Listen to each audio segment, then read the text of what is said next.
స్తోత్రములు ప్రభువునకు. తెలుగు బైబిల్ ఛానల్కు మీ అందరికీ స్వాగతం. ఈ రోజు దేవుని వాక్యమును ధ్యానిస్తూ ప్రార్థనతో మన దినమును ప్రారంభిద్దాం. ఈ రోజు దేవుని వాక్యము తిరుగుబాటు అనే అంశమును మనకు బోధిస్తుంది. దేవుని చిత్తమునకు విరోధముగా తిరుగుబాటు చేయుట మనలను ఆయన నుండి దూరము చేయును. కాబట్టి మన హృదయములను నిశ్చలపరచుకొని ఆయన వాక్యమును వినుటకు సిద్ధపడుదాం. కీర్తనల గ్రంథము 78వ అధ్యాయం 51వ వచనం నుండి 60వ వచనాల వరకు. ఐగుప్తులోని జ్యేష్ఠులనందరినీ, హాము గుడారములలోనున్న బలప్రారంభమైన ప్రథమ సంతానమును ఆయన సంహరించెను.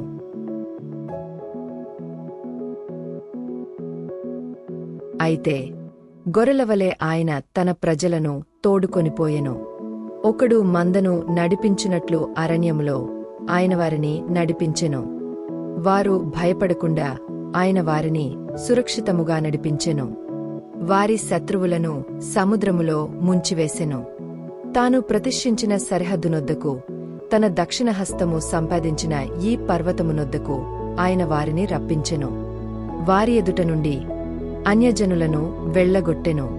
కొలనులుచేత వారి స్వాస్థ్యమును వారికి పంచి ఇచ్చెను. ఇశ్రాయేలు గోత్రములను వారి గుడారములలో నివసింపజేసెను. అయినను వారు మహోన్నతుడైన దేవుని శోధించి తిరుగుబాటు చేసిరి. ఆయన శాసనముల ననుసరింపకపోయిరి.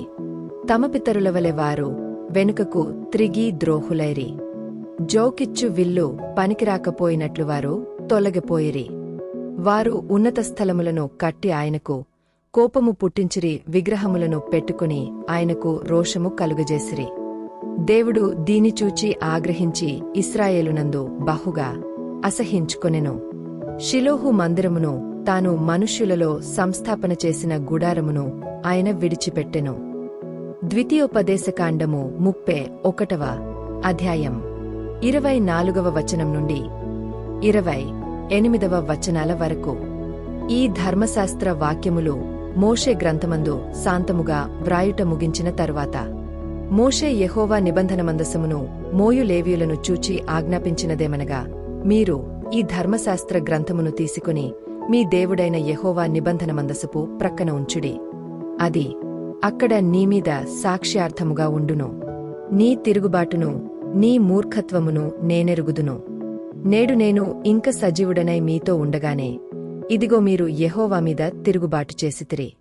నేను చనిపోయిన తరువాత మరి నిశ్చయముగా తిరుగుబాటు చేయుదురుకదా. మీ గోత్రముల పెద్దలనందరినీ, మీ నాయకులను నాయొద్దకు పోగు చేయుడి. ఆకాశమును భూమిని వారిమీద సాక్షులుగా పెట్టి నేను ఈ మాటలను వారి వినికిడిలో చెప్పెదను.